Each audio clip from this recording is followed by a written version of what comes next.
We've all been there. You get a new pothos full and vibrant, and for a while it's the perfect green companion. But then it starts to happen. The leaves get smaller, the vines get longer, and before you know it, you're left with a few sad strands hanging from a bare pot. The internet tells you to prune it, to snip away the very life of your plant. But what if I told you there was a secret, a way to unlock your pothos's full bushy potential without ever touching a pair of scissors? The first secret is to turn your pothos against itself. By coiling the long vines on top of the soil, you're tricking the plant into thinking it needs to grow new roots and shoots to survive. Each node you press into the moist soil is a potential new plant, a new beginning, ready to fill out the base. This method is all about making the plant work for you, creating a natural layering effect without any cutting. Now, let's talk about feeding your pothos. Forget the occasional heavy meal and instead think of it as a constant, gentle drip.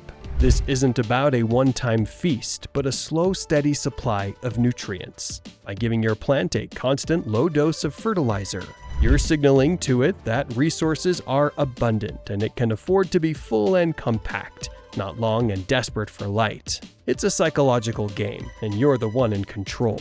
The third trick to a bushier pothos is to manipulate light. If your plant looks sparse near the base, it's not because it's sick, it's because it's lazy. It's only putting effort into the leaves that get the most light. By using reflective surfaces, you can bounce light back onto those hidden lower nodes, waking them up from their slumber.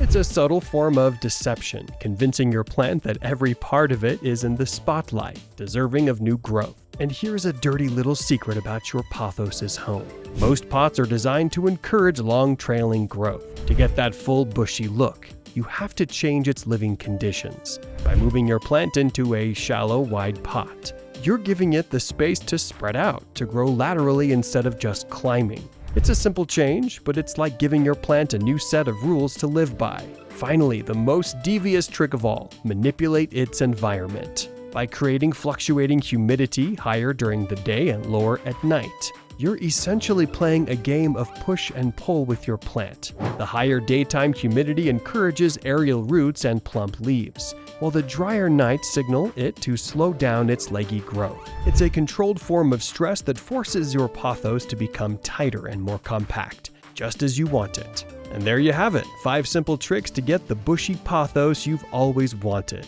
without ever picking up a pair of shears. These aren't just tips, they're a way to outsmart your plant, to convince it to grow exactly how you want it to. If you found this information useful and want to learn more secrets about your plant, make sure to like this video and subscribe. Until next time, keep your green things growing.